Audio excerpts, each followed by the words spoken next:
Un pequeño paso para el hombre, un gran salto para la humanidad. La mítica frase del comandante Armstrong luego de hacer algunos metros en el suelo lunar, trasladándose como un canguro, según lo definían los ingenieros de la NASA en Houston. Comenzaron con una serie de recolección de muestras del suelo lunar.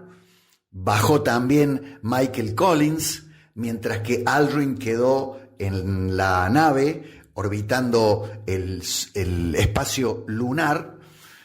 Abordaron nuevamente el módulo, regresaron al planeta, donde amerizaron en pleno Océano Pacífico el 24 de julio, dando el exitoso final a la misión Apolo 11, que puso al primer ser humano pisando la Luna. Allí se iniciaba el aprovechamiento social, político y mediático del entonces presidente Richard Nixon por haber logrado el número 1 en la carrera espacial. Así es que los 3 astronautas con sus esposas iniciaron una gira mundial que abarcó 24 países. Sí, también estuvieron en la Argentina. Fue el 2 de octubre de 1969, recibidos en Casa Rosada por el general Juan Carlos Onganía, aquel que dañamos seriamente con el Cordobazo. No llegó a Córdoba la misión de los astronautas, donde el interventor era Carlos Caballero. Se iniciaba allí el periodo de gloria de los Estados Unidos por haber pisado el suelo lunar por vez primera con un humano, pero también nacía la posibilidad de que esa hazaña en verdad fuera un montaje. Se habló también de cierta fraude en accionar por las imágenes, por la bandera que flameaba en un lugar donde no hay viento, por las distintas sombras que proyectaban algunos reflectores que no estaban descriptos, puestos donde tal. ¿Y cómo se vivía en Córdoba ese momento tan impactante para la humanidad? Entonces fuimos a buscar a un especialista en la Luna, porque él ha hecho muchos años programas de noche. Estamos hablando de Luis Berezovsky, licenciado en psicología, locutor, actor de la comedia cordobesa, periodista, gráfico, radial, televisivo. Hoy conduce un hermoso portal denominado Los que hicieron la radio y televisión en Córdoba. Un amigo por sobre todas las cosas y un hombre del que todavía la gente de los medios sigue aprendiendo. ¿Qué fue de tu experiencia en aquellos días en que el hombre llegaba a la Luna, querido Luis? Bueno, Vichy, yo tenía 20 años. ¿Quién los volviera a tener? Tenía 20 años en esa época, trabajaba en un banco, desde los 18 trabajaba en un banco, o sea que trabajaba, ya era un bancario experimentado. Estudiaba abogacía, estaba estudiando y rindiendo mi última materia de abogacía, pero no la última para recibir, sino la última para abandonar en segundo año abogacía y empezar psicología el año siguiente.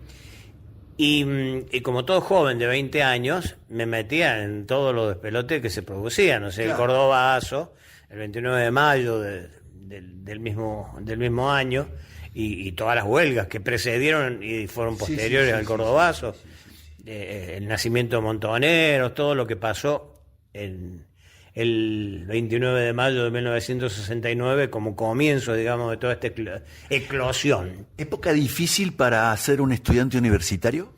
Sí, sobre todo porque yo entré en 66, cuando Onganía intervino en las universidades. Yo cursé y aprobé todo primer año en 1966. ¿Sabes cómo hacíamos? Íbamos a estudiar y rendir en los estudios de los profesores o en tribunales. Claro. Porque de la facultad nos sacaban a bastonazo. Claro. Y fue cuando mataron a Pampillón, cuando lo echaron a Sergio Villarruel. Pasaron cosas terribles en esa época, ¿no? Estaba ese caballero como interventor, que salta también con el cordobazo, igual que Crier Bacena como ministro de Economía, y empieza la debacle y la caída de Onganía. Bueno, ese era el contexto. Yo trabajaba en el banco, estudiaba abogacía, porque estudiaba abogacía, pese a que ese año dejé, empecé en el 70 psicología, porque a mí lo que me gustaba era la radio y el teatro. Yo había estudiado y hacía teatro. Nosotros nos conocimos estaba de novio hace un año, con la que fue mi mujer durante 46 años, la madre de mis hijos, abuela de mis nietos, y nos abrimos del teatro donde nos conocimos y formamos un grupo propio. Se llamaba Los Nómadas y recorríamos la provincia haciendo teatro para niños. Hicimos, por ejemplo, teatro para niños ciegos en el Helen Keller, pero no teatro leído. Nosotros yo escribía las obras, hicimos teatro, o sea, con movimiento. Si había que saltar, se saltaba, si había que caminar, se caminaba, para que los chicos escucharan que nosotros estábamos en movimiento.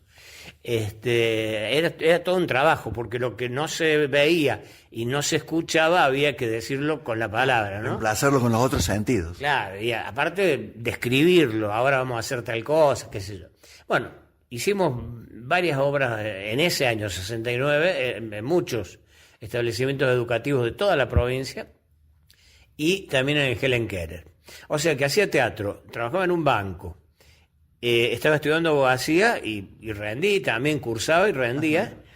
Y también me metía en todas estas cosas que pasaban, que los jóvenes no podíamos escaparle, porque todos los jóvenes de aquella época estábamos muy enfervorizados con este asunto, ¿no? Seguro. El asunto es que, de todas maneras, yo también era muy televidente. Yo me veía todo en televisión. Todo lo que podías. Me acuerdo que Claudio Salinas, que fue mi primer conductor, me cargaba porque yo sabía todo, porque estaba todo el día viendo televisión, lo que podía viendo televisión. Y lo que veían, por ejemplo, era Telenoche con Mónica Mianovich en esa época. Ajá. Después caen Danvers, porque se separa, y Andrés Percivale, que cubre el Cordobazo también, Andrés Percivale. Sí, y ella va a cubrir el lanzamiento del cohete Apolo 11 en la carrera espacial entre la Unión Soviética y Estados Unidos para ver quién llegaba primero a la Luna. Claro. Y era el 11, o sea, ya habían varias tirado misiones. 10. Claro. Sí. El primero que puso un hombre en el espacio fue la Unión Soviética, Yuri Gagarin. Y aparte la perra laica. La perra laica, pobrecita. Sí, bueno, el asunto es que eso también nos tenía atrapados, ¿no? También nos tenía expectantes. Pero nos tenía expectantes las aventuras espaciales desde la década del 50. Yo me acuerdo que era chico, escuchaba a mi papá hablar de que van a la luna, que sé yo, que se van a tirar la bomba atómica, no sé, cualquier cosa. Claro. Pero lo de la luna es más, hay una canción que se llama Llévame volando a la luna, otra que se llama Marcianita, que se iba a casar con una marcianita, otro Luna de miel en la luna, o sea, era todo un tema que giraba y que estaba latente en ese momento. Un joven de aquella época, Luis, estaba más interesado en la política internacional. Hablabas de la Guerra Fría, que hoy, que los muchachos de hoy. Yo no, por lo menos. Yo no, y creo que la mayoría no, porque los temas nacionales y locales nos tocaban muy de cerca. Claro. En lo laboral, en lo estudiantil, en lo cotidiano, en la inflación. En el año 70 a comienzo del 70, el 1 de enero fue que le sacamos 2-0 a la moneda por primera vez en 100 años. Claro. O sea, fue una época muy dura, muy dura. Y bueno, fue la época que yo estaba de novio y que trabajaba, estudiaba y hacía teatro y quería entrar a radio, porque mi vocación era la radio desde muy chico. Y yo di pruebas, hablé con Persillanos, con Elba María Reyes, que fueron directores artísticos de Radio Universidad, con Raúl Plate, que era un director de música, director de orquesta, que después se fue a Rosario, pero que fue director del EB3. Hablé con Mario Grasso, que dirigía Radio Municipal en esa época y después dirigió los SRT, el de La Aventura del Hombre. ¿Te acordás si Córdoba tuvo algún enviado especial? Sí, a Gustavo Tobi. Gustavo Tobi fue. Lo que no sé si Gustavo, no tengo certeza. Yo sé que Mónica estuvo en el momento del lanzamiento. Claro, en Cabo Cañaveral. En Cabo, que después fue Kennedy, ¿no? Sí. Pero lo que no estoy seguro es si Gustavo Tobi estuvo en el momento del lanzamiento, pero que estuvo en esos días, ahí estuvo. Claro. Sí. Córdoba mandó Canal 12, fue el primer canal privado del país, de todo el país. Correcto. Y fue el segundo canal del país después de Canal 7. O sea que había mucho esfuerzo allí. Sí. Bueno, el tema es que nosotros estábamos entre pelear por el salario, rendir materia en la facultad, tratar de hacer unos pesos con el teatro y a la vez la vocación. Podía entrar a radio, que no podía, porque había solo 3 radios y era muy difícil. Daba pruebas, pero había unos caños ahí adentro impresionantes, aparte estaba casi todo cubierto, ¿no? Y tiempos políticos que muchas veces cerraban puertas cuando venían los golpes militares. Sí, pero la gente que estaba adentro yo creo que lo merecía, ¿no? Si vos te ponés a escuchar las voces de los locutores de los 60. Sin duda. Lo que te quiero decir, mi viejo era radical, entonces había un golpe, chau sueños de entrar a la radio. Claro, pero él me contó que estuvo en la época del peronismo también. ¿También? Sí. No, ahí yo creo que entraban los que valían realmente, ¿no?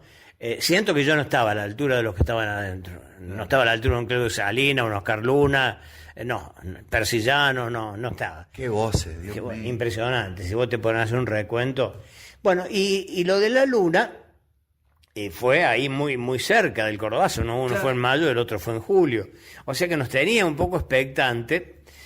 Y a mí me pasó una cosa muy graciosa. Yo salía del banco, yo estaba acá más adentro en la casa de mi novia. Un día mi suegra me dijo, oiga, algo hay que poner acá porque almorzaba, cenaba, qué sé yo. Todo lo que, mientras había tiempo libre estaba. Salía del banco y me iba a la casa de mi novia. Entonces, a la noche, el 20 de julio, fue el 20 de julio, ¿no? Sí. Correcto, sí, el alunizaje. En la casa de mi novia. Entonces lo estábamos viendo todo por televisión.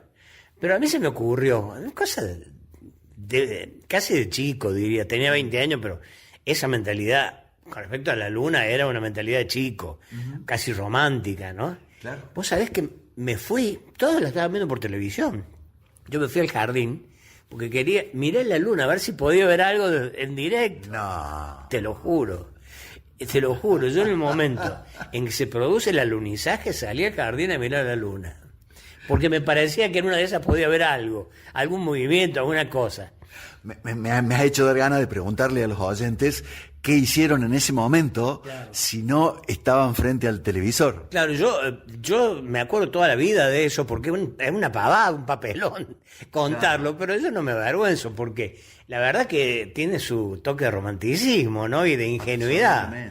Porque era una cosa totalmente novedosa, absolutamente novedosa y cierta, ¿no? Yo después estuve en el Museo Astronáutico de Moscú y los rusos, la Unión Soviética era la competencia directa.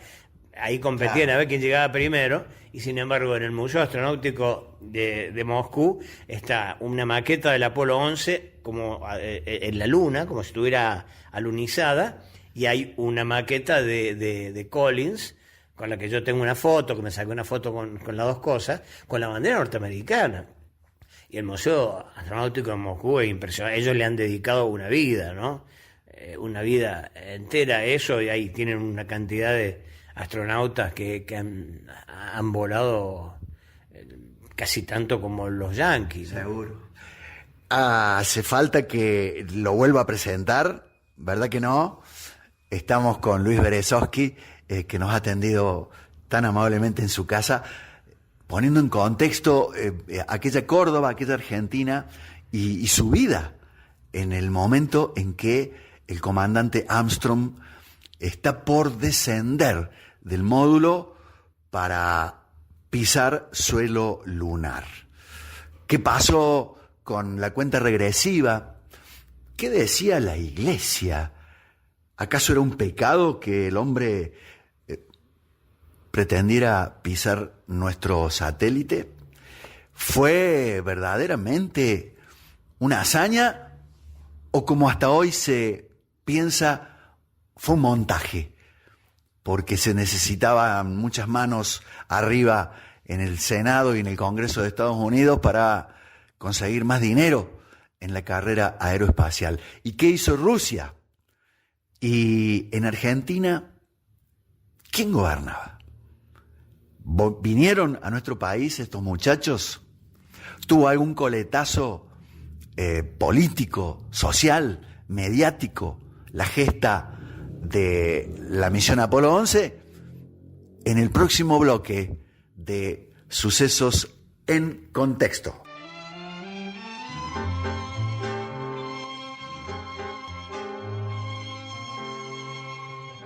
Claro, porque este momento histórico del alunizaje con una tripulación humana luego hace que un argentino invente, porque también somos grandes inventores, el Día del Amigo, que quizás estamos a punto de celebrar, o estás escuchando la nota, justo el día 20 de julio, donde el señor Luis Berezovsky abandonó la televisión para ir al patio a buscar un foquito, las balizas. No, a ver la luna, a mirar la luna, porque yo quería verlo en vivo y en directo, no por televisión. Quería ver si se veía algo, si había algún movimiento, alguna cosa.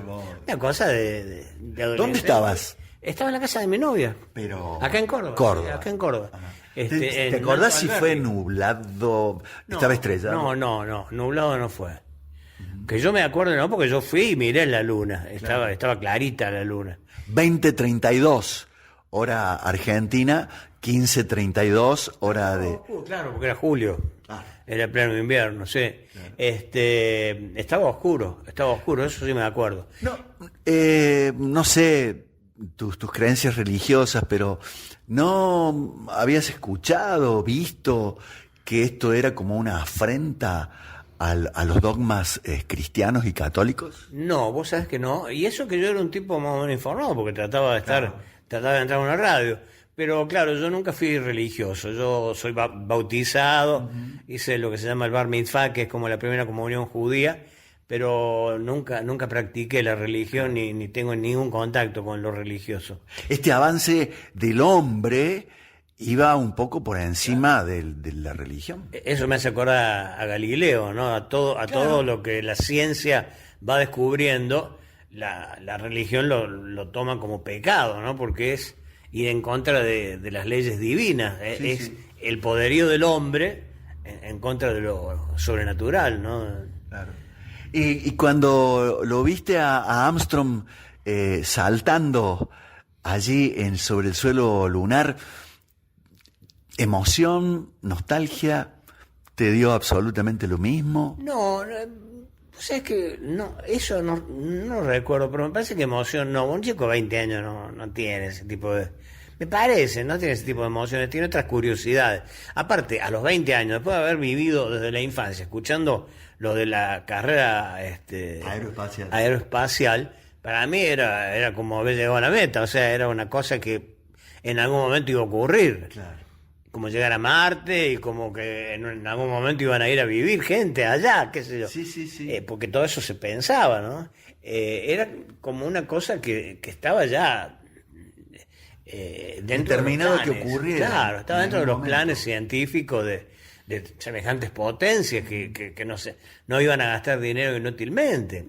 Otra pregunta, ¿había hinchas de Estados Unidos y había hinchas rusos? Yo no lo viví. No, sí viví después, y lo vivo hoy, a los negacionistas. Como hay negacionistas de las vacunas, como hay negacionistas de que la Tierra era redonda. Claro. En fin, sí los vivo a eso, que hay mucha gente que todavía cree que fue un montaje, ¿no? A mí me consta que no, Primero porque a mí me explicaron, por ejemplo, yo en alguna época, para ganarme la vida, también vendí relojes.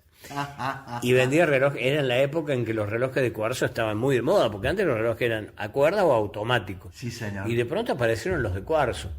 Y yo vendía esos relojes, y a mí me explicaron de que el cuarzo lo trajeron de la luna. O sea, el reloj de cuarzo y todo lo que tuvo que ver con el cuarzo fue una de los beneficios de haber ido a la luna, de lo que se trajo de la luna, que no fue estéril. No fue totalmente estéril. Lo que pasa es que después hubo una catástrofe. ¿Te acordás del Apolo 12 o el 13? Que Sí, hubo murieron accidentes. todos y ahí se frenó. Sí. Aparte que no encontraron claro, quizás lo que ellos buscaban, y vieron que allá no había vida. Entonces, ¿qué iban a hacer? ¿Para qué les iba a servir? No había petróleo tampoco. Yo me acuerdo que, como dato anecdótico, en esa época, 20 años, la mayoría de edad era con 22, acordate, ¿no? En aquella época. Claro, tenés 22. razón. Pero yo había sacado carnet de conductor a los 16, en Unquillo. Manejaba el auto de mi papá. Me compré un Graciela. Yo trabajaba en el banco, tenía ya mi dinero, pero no tanto. ¿Qué es un Graciela, Luis? Era un auto fabricado por la Fábrica Militar de Aviones, acá, que es FADEA ahora. Uh-huh. En la época de Perón empezó el Institec, el Graciela, la Puma. Pero el Graciela era espantoso. Yo andaba más el rastrojero. El rastrojero anduvo bien. Pero el Graciela andaba más empujándolo. Andaba con mezcla de nafta y aceite, no con nafta sola. Había que mezclar nafta y aceite para poder hacer unos ruidos impresionantes. Era un auto económico. Una explosión, sí, si lo pude comprar. Me acuerdo que no sabía cómo hacer para venderlo, después lo vendí totalmente en cuota. Pero en ese auto recorrimos haciendo teatro la provincia de Córdoba nosotros, en el año 69 exactamente, que fue el año que lo compré, que fue un clavo, pero bueno, parte de la experiencia que uno tiene, ¿no? Cuando es joven. ¿Pensás que el gran país del norte aprovechó esta movida desde lo social, desde lo político, desde lo mediático? Era Nixon el presidente entonces. Yo creo que lo debe haber aprovechado seguramente, pero no tengo mucho contacto con eso. A Nixon no le fue muy bien, gordito, ¿no? Pero eso fue en el segundo periodo, claro. Pero fue reelecto. Él le gana él pierde con Kennedy en el año 61, creo, y a Kennedy lo matan en el 63. Correcto. En el 64... Ya estaba Johnson. Gana Lyndon Johnson, que había sido el vice, y en el 68 claro. gana por primera vez Nixon, y gana por segunda vez en el 72, que es cuando se produce claro. el caso Watergate. O sea que... Capaz que era más redituable, con perdón de la palabra, el tema de meterse en guerras en algunos lugares del país y seguir peleando con la Unión Soviética, pero mano a mano acá. Claro, y Vietnam. Acá el Partido Comunista era fuerte en esa época, y las organizaciones de izquierda, maoístas, trotskistas, que no adherían al Partido Comunista pero que estaban en la izquierda, eran muy fuertes, al punto que el cordobazo, si bien el peronismo se lo atribuye, el peronismo tuvo alguna participación, pero mucha participación tuvo la izquierda, ¿no? Claro. El socialismo, Tosco, acordémonos que no era peronista, por ejemplo, claro. Y fue prácticamente el artífice del cordobazo.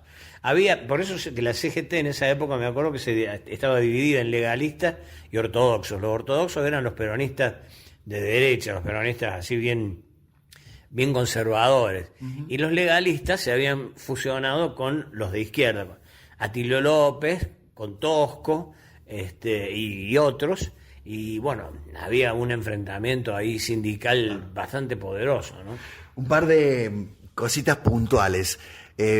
Descienden al suelo lunar Armstrong y Collins, y el pobre Aldrin se queda arriba en el módulo. Claro, se tuvo que... Pobre. Bueno, alguien tenía que quedarse cuidado. Por la duda vinieron un choro. Si no había gente. Bueno, no, eso ya no es muy técnico, ¿no? No, te quiero decir, no te hubieras perdonado ser él. No te hubieras... No, claro.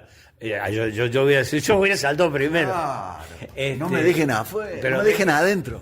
Supongo que debe haber estado organizado, Claro. preparado eso. Pero los tres tuvieron problemas psicológicos después. Sí. Graves problemas psicológicos, porque no era gratis eso. La preparación es muy estricta y después de haber protagonizado eso y cuando vuelve, semejante repercusión, Correcto. te mueve el cerebro, pero, o sea, no fue gratis para ellos porque creo que terminaron psicológicamente muy mal. Sí. Y bueno, y como vos lo dijiste, recorrieron el mundo prácticamente como grandes héroes, Claro, ¿no? claro. Porque fue un hecho que no se volvió a repetir nunca más. Nunca más.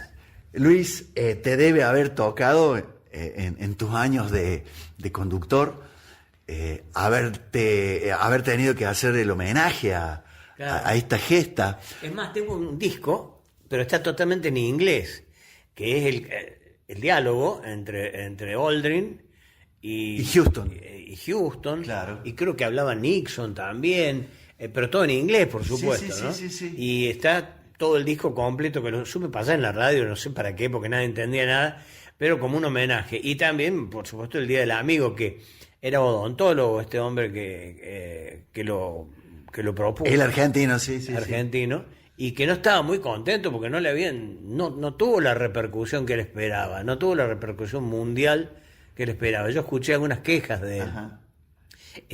Pero tampoco entendí muy bien qué tenía que ver una cosa con la otra, Claro, ¿no? claro. Sí, estábamos todos en la misma, o sea, todo el mundo estaba en la misma cosa, pero qué sé yo, hay tantas cosas que han pasado en el mundo que nos concentraron a todos.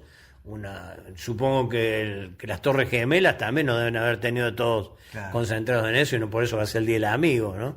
Qué sé yo, Lo que te quería invitar a que hicieras el cierre de aquella gesta que estamos recordando hoy a X cantidad de años. No digo los años justos porque esta nota la pienso poner todos los 20 de julio, Todos los 20. que vengan para adelante, que resten los que estén escuchando. ¿Cómo cerrarías este intento de homenaje, recuerdo de A mí la... me quedó muy grabado, es un paso para el hombre, pero un gran paso para la humanidad. A mí me parece que fue eso exactamente, ¿no? Y la Argentina tuvo su paso distinto en ese mismo año y más o menos para la misma fecha, que fue el Cordobazo, la caída de Onganía, los Montoneros, todo eso pasó simultáneamente, ¿no? Sí, o sea, nosotros tuvimos nuestras propias cosas para recordar. Y yo personalmente tengo un año de noviazgo, dejé abogacía, hacía teatro y quería entrar a la radio.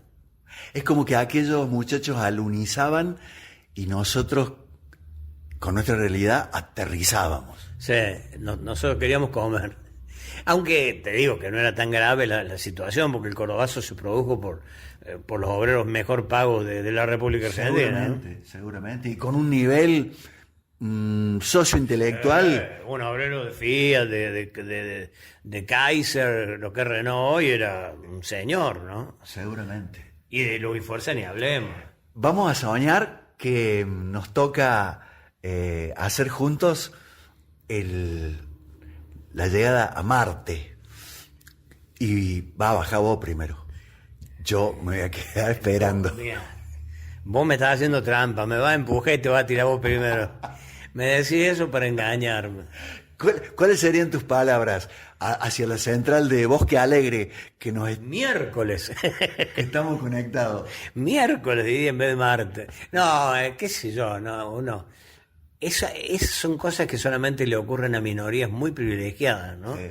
Yo, menos a esta edad, yo creo que ni cuando era joven hubiera estado en condiciones físicas para hacer eso, porque no es para cualquiera, ¿no? ¿No? Pero que lo vamos a transmitir, lo vamos a transmitir. Sí, pero eso ahora Qué padre. no va a ser prioridad ni primicia de un periodista o un canal, sino va a haber streaming, FM, online, hay tanto para que vayan a transmitir todo lo que consigan permiso. Decía mi papá en un vuelo a Ecuador con el Bocha Uriet, en medio de una turbulencia, el Bocha por primera vez subido a un pájaro de acero, Dice, mire, yo con 2 hijos tan chiquitos, ¿y usted qué haría? Dice, si esto se va a pique. Yo le digo, le pido que saque el celular y lo transmito para la radio. No sé si le dijo, le llamo a Berezovsky, como para conformarlo al Bocha. Me llamaba, sobre todo cuando transmitió Japón-Corea. ¿Japón-Corea era? Y sí, le tocó. Japón-Corea, que los horarios eran distintos. Él me transmitió de una plaza con chicos, era un móvil más. Y el atentado en Atlanta. Claro, claro. Bueno, entonces el Bocha se queda calmo y un par de horas después comienza una turbulencia impresionante. Saca el celular. Y mi papá le dice, pibe, alcánceme el celular. Vos sabés que salvando las distancias, yo con un handy en un biplaza, en unos avioncitos chiquitos, también tenía 20 y pico de años cuando yo debuté como movilero en LB2. Ajá. También tenía esa fantasía, si se llega a caer el avión, voy a tener la satisfacción de transmitirlo. O sea, voy a morir en mi ley. Sí. Cumpliendo claro, mi vocación. Claro. Luis, te vamos a solicitar un par de veces más con los sucesos en contexto. Lo que quieras. Lo que yo pueda contarte, que esté a mi alcance. Esto tiene mucho que ver más con mi vida privada, digamos, que con lo técnico, ¿no? Claro. No tengo nada que decir, mucho para decir de lo técnico, porque no sé nada del tema, salvo lo que sabe la mayoría del mundo y lo que he podido comprobar personalmente. Preséntame el tema de cierre. El tema de cierre para mí es el Llévame volando hacia la luna, que lo estrenó Frank Sinatra en inglés, pero que como todos los temas de Frank Sinatra, muchos han interpretado en castellano, lo han doblado y lo han cantado en castellano. No sé si respetando fielmente la letra original, pero se llama así, Llévame volando hacia la luna.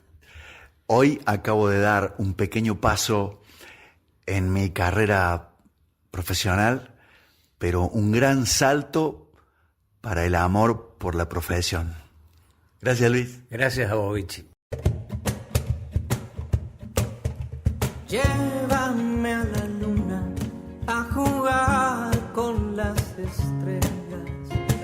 Quiero ver si en Júpiter y Marte hay